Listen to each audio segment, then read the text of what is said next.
viewers, and welcome. Today we're going to be talking all things library here in Prescott Valley, our Point of Pride Library. And today our guest is our wonderful Casey Van Haren, our library director. And we really have a lot of fun information to share with our viewers, don't we, Casey? We do. Thank you so much for having me. We have so many things going on. I don't think people realize how much is going on at the library. A lot of people think that we just check out books, but we are so much more than that. So, and we'll share that. Right. And just so you know, the council gets a report every month, which I really enjoy. And we're going to share it with you. Tell us more about the key priorities, Casey.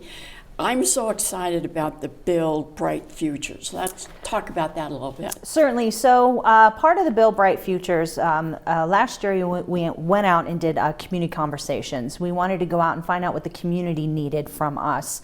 What were some of their things, the issues, concerns, problems, and how the library could help address those. So out of all of those conversations, we built our strategic initiatives, our key priorities: build bright futures, build community connections, and build our team. The main focus, people wanted more investment in the youth. The kids, once they graduate high school, they leave, or there wasn't enough early literacy programs. So we are having the early literacy. We are partnering with the Humboldt Unified School District to help support early literacy and improve reading scores. We're starting teen internships. We had our first teen intern last fall with Josh Sisson, who did an amazing job. As soon as he finished his internship, he went on right away and got a job because we were able to give him those skills. And we also, with the internships, help teens, with those important job skills and see what it's like to work for your local government, and hoping that they will stick around. Well, another thing I enjoyed is the data. Now, it didn't surprise me that we have 114 active volunteers. Yes, we have. I think we're now the largest department with active volunteers. And we even have teen volunteers. We do, yes. We have really focused hard on getting more teens. Yeah. Again, we want to focus on building job skills and showing them what, how to work in an environment, in a team environment. Well, on your report here, and I think this was for December, the volunteers gave us 950 and a half hours. Yes. Yes, we have. I have to say, Brandy Silball, who is our volunteer coordinator for the library, has done an amazing job. She, all the volunteers love her. She always says they're my best friends, and she really trains and works hard to, bring them on board. I thought the data, the statistics were interesting. Under total circulation, it was 33,340. Now, this was for December. Mm-hmm. Well, I have to make this comment. We're all busy in December. Right. That's a lot of books. Right. And I know. And normally December is traditionally a slower time for libraries. But I think in the last 2 years, I can say that hasn't been the case. We have been busier than ever. Even on Sundays, it has just been overwhelming. Well, we know technology is altering our library life. Yes. But I'm one of those oldies that like to hold a book. Mm-hmm. And it's a little more than that. Sometimes I'll get into another chapter and I think, wait a minute, and I'll want to go back. And I'm not smart enough to do that in technology. So you're always going to have me using both of the best of the library. And you're not the only one. I mean, there are a lot of studies that show, especially that millennials are using libraries and they like those books because a lot of the time they're so hooked into technology that they want a book.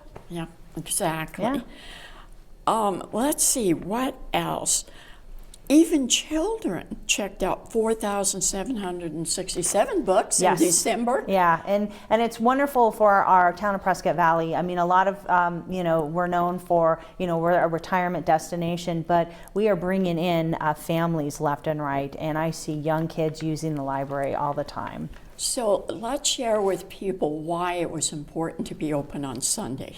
Well, of course, we have working families, so people who actually work on Saturdays and maybe couldn't get to the library, but they had Sundays and Mondays off. So we need that flexibility for the diverse community that we have here. Not everybody can make it to the library on a Saturday or in the evenings. They get home from work, they have homework, they have dinner, getting ready for bed, and by the time they do all of that, we're closed already. Exactly. So it's important to have that other option for people. It occurs to me now that maybe this would be a good time to reinforce the little change in library hours that made it possible for us to be open on Sunday. Yeah. Yes, so we're open. In order to flex for those Sunday hours, we did have to close an hour earlier during the week. So we're open Monday through Thursday, 9 to 7. Fridays we're still 9 to 5, and Saturdays 9 to 3. And then, of course, Sundays we're open 1 to 5. Well, I want to share a personal observation because I'm over there in that building for so many meetings. And I would come out of the meetings like after 7, and there wouldn't be that many people in there. So we have not deprived our population by having that Not at all. No. hour gone.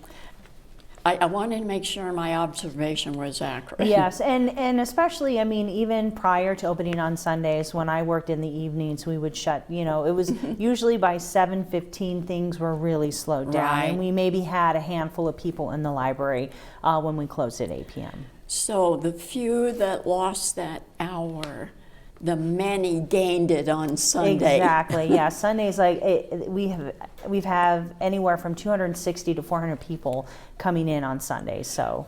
Well, I also noted that you even gave us information on your program attendance. I bet our citizens don't have a clue how busy the program schedule is. Oh my gosh, our children's, young adult, and our adult programs are amazing. Those departments work really, really hard to offer creative and meaningful programs, and I can't even begin. I have a whole list of them, so you just let me know where you want me to start. Well, I've got a lot more here, and if we need to use it at the end, but you tell us what you came prepared with. This is your turn. So our big push and partnership with the Humboldt Unified School District was helping to support their initiative of improving reading scores. So we devised a program called Building Bright Futures, which is every first grader a library card. So again, we worked with Dan Streeter of Humboldt Unified School District, our superintendent. And aren't we lucky to have him? Oh my gosh, he's amazing. I cannot tell you how receptive he was to this program. In the past, I never thought of approaching him, but he's amazing, and I really appreciate him. I have the privilege of serving on their advisory committee. And so I have a lot of contact. He's such a keeper. He really is. I think it would be awful if we ever lost him. Yes. But the Building Bright Future, so what we did was we wanted to make this initiative to make sure that every first grader has a library card. And the reason behind this program is to help improve, third grade reading scores. And we wanted them to have something that was special to only them, that only they have. Yes. So that, give it this little touch that it's just a great card. On the back, there are prizes that they get. Yes, so I saw every time that. they visit the library 3 times, they get a prize. The first prize is they get a little lanyard. So we'll punch a little hole in the card so they can have it with them all the time. The second, and I always get this confused, I think it's the little squishy. Little squishies are these little squishy toys. Look at it. And I guess they're like the thing. Kids love these things. It has a face, people. It actually has a face. It does, and the kids love these things. They absolutely love them. And then, of course, they get their own library bag. So it has our Building Bright Futures logo. That was especially designed for us. Yeah, look at all the color and Right. the delightful critters. Exactly. It is really amazing. We received funding from our friends of the library to purchase the bags, the library cards, and all the prizes, and help pay for the graphic design person who did this, Bree Hinkle, who is amazing. We love her. That is Yeah, well it is so spent cute. funding. Yes, to have it professionally When you brought done. it to the council meeting, did you hear us giggling? Yes, because it is so stinking adorable. These cute little monsters with books, and so we wanted it to be a special program, and it is incentive based to help get the kids excited about coming Right. into the library and saying, "Hey, Mom, I need to go to the library. I need to get my prizes." So it's been really popular. There's between 400 and 450 first graders, and I think we issued 391 library cards to the first graders. So Is this a program established elsewhere and they already had this name, or is this your selection for the name? How I intellectually stole it. Intellectual thievery is what we call it.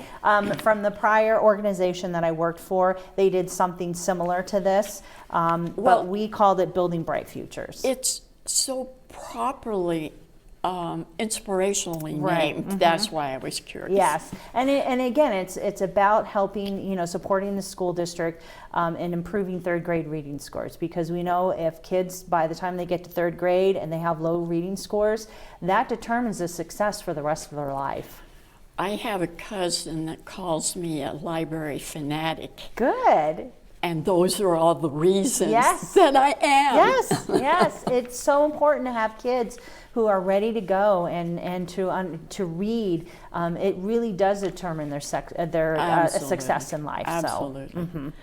So, what is the participation level for Bright Futures? So right now we have, I believe it was 391 library cards that we issued to the first graders. And we're going to continue this program every year, up to 3 years, because by the time our first group hit third grade, we'll look at the reading scores to see if this is really helping. Well, I can't imagine that there's not benefit, regardless of the degree, Right. in any home that embraces Bright Futures. Even a minuscule Yes. bump, I think, is successful. Well, speaking of successful, I will shorten the name and call it Comic-Con. Oh, yes, yes. We're approaching, and tell us about it and where it's going to be and what's going to happen this year. Certainly. So we are in the early planning stages. We have partnered with the Yavapai Library Network. So we're having more, it's not just going to be about Prescott Valley, but the other libraries within Yavapai County.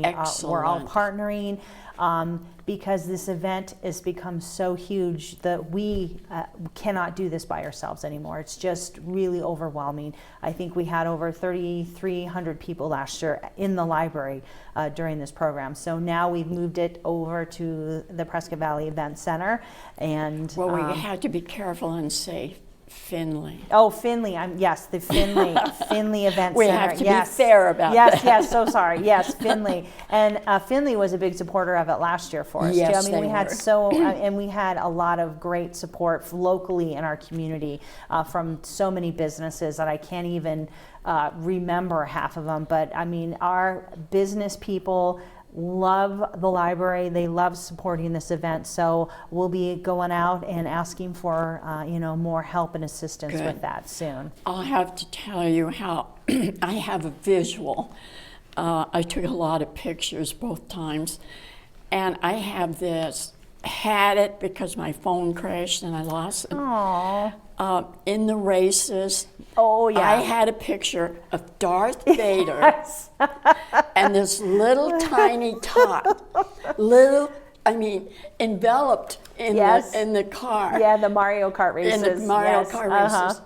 That It's an absolute treasure. Yes, it was Just so think fun. about that. Yep. And guess what? The adult was not related to that child. Nope. Mm-mm. Nope. That's what was so adorable. Yeah. They related to each other and they teamed up and had a race. It was awesome. He was part of the 501 First, which is a group of people that travel around the state and at other Comic Cons throughout the United States, and they do this for free. So I know they're going to be happy that it's going to be inside, because last July when we had it was a little hot. Oh, it was rough. It was really tough. So I ended up having to leave early because I got overheated and almost fainted. Oh my, no, that was ridiculous. Yeah, so we won't have to worry about this this year. So what is the date? Oh, August. It's going to be Saturday, August 8th. This year. And what are the horrible costs? What was that? The price to Oh, get oh in? my gosh, the cost. Oh, it's free. It's free. So I set you up. you did.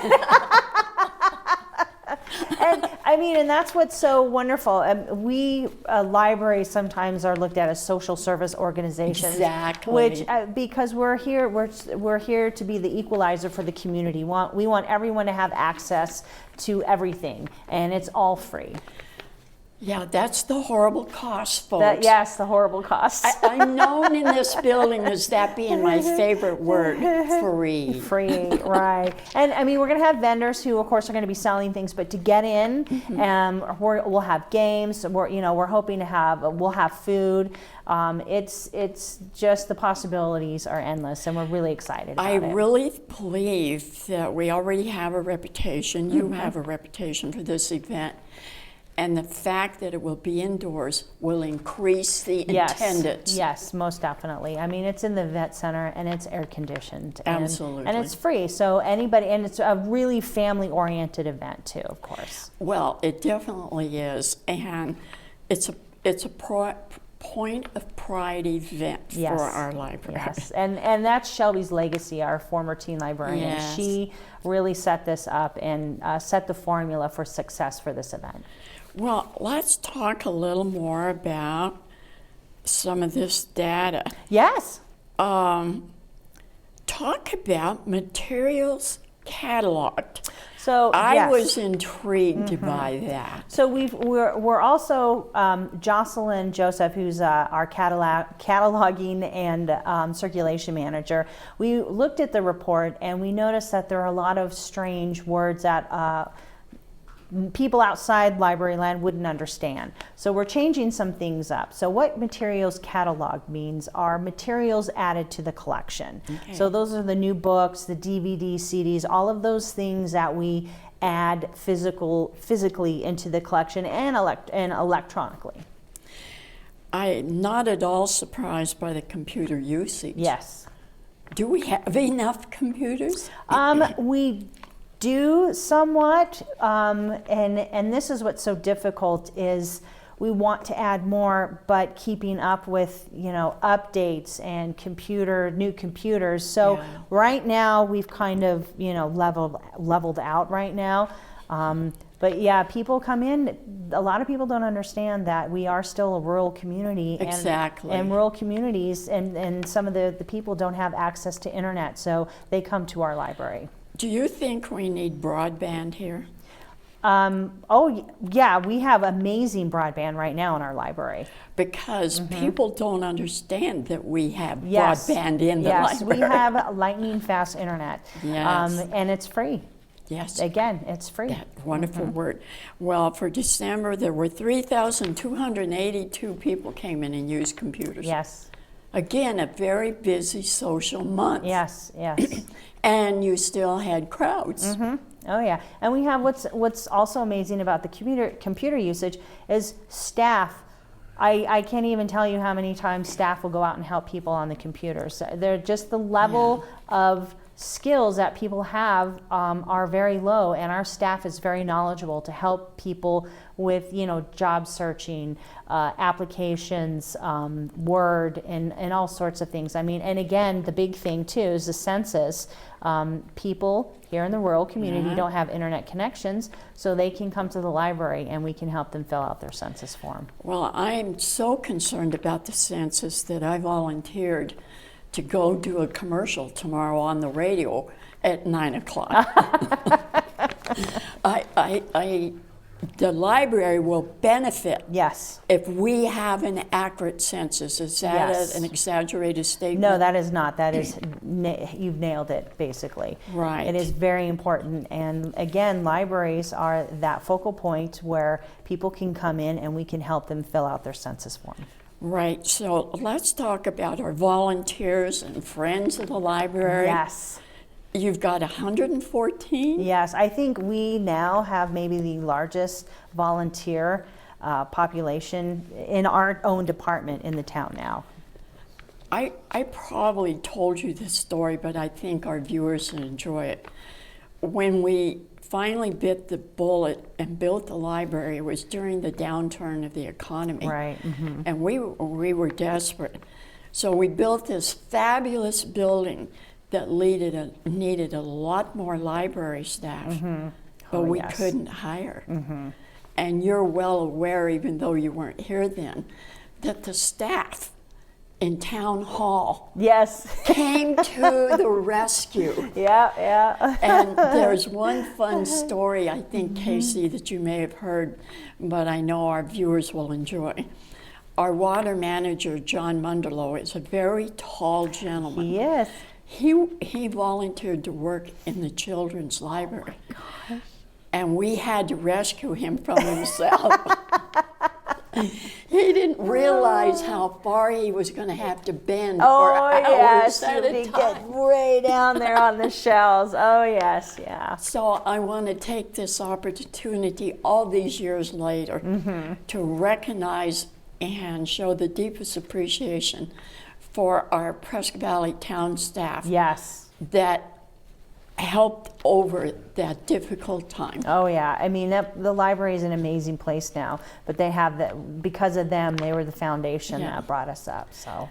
And a lot of people know that I'm trying to get a program here in Prescott Valley called Points of Pride. Mm-hmm.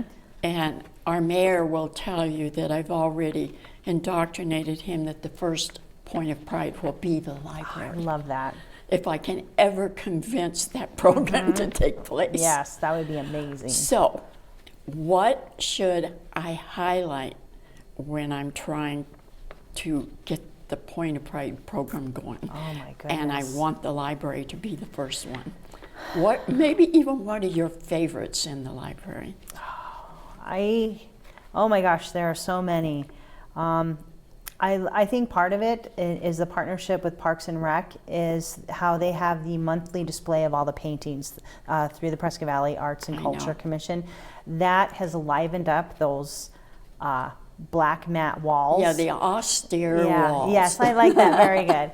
I love the display of the art. I think another point is the young adult, the teen area. It is. I've worked in, a lot of libraries, and I've traveled around the United States and, looked at other libraries and what they have to offer for their teen department. And we have an amazing teen department. I always wander over there when I have time, because there's an energy field Yes. that comes out of there. Oh my gosh, yes. We sometimes, okay guys. And I'm not sure that a lot of adults or the children ever experience that. Right. But it's amazing. It is. It really is what we have to offer. I think that, along with the digital media lab that we have, which has 3D Oh, yes. print. Yes. Let's give it a little information. Yeah, so the digital media lab, the teen department has pretty much taken that over, but it's open to anyone. We have Mac computers, we have a green screen, we have recording equipment, we have two 3D printers, and all of this stuff, again, is free for use. Let's talk a little bit about 3D printers. My generation doesn't understand how evolutionary that is. I know it is quite amazing. But a 3D printer, you can take a object, you can design it. If you wanted to even 3D print a squishy, there is a filament that is melted and it prints in a 3D manner the piece or whatever it is that you're trying to print. I had a gentleman who broke off a piece in his, it's a Toyota F7. Exactly, I was going to tell that story. Yeah, he broke off a piece that would have been a $500 piece to replace through Toyota. Yes. And we were able to pull up the design and print it out for him for free.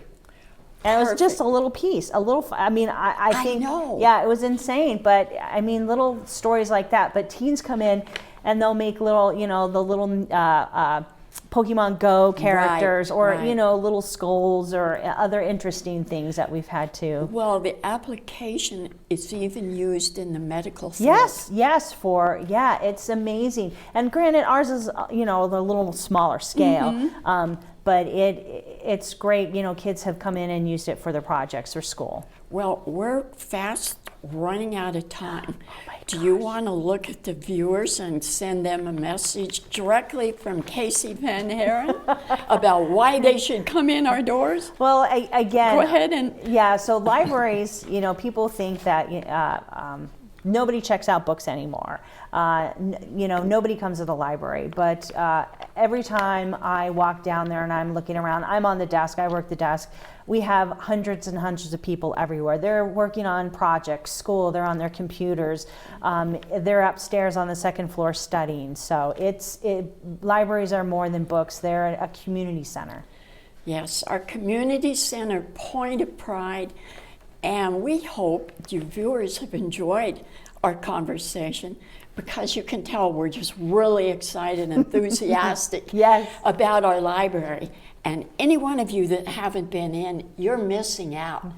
We invite you to come through the doors at the Prescott Valley Library on Skoog Boulevard. Bye all, enjoy your life.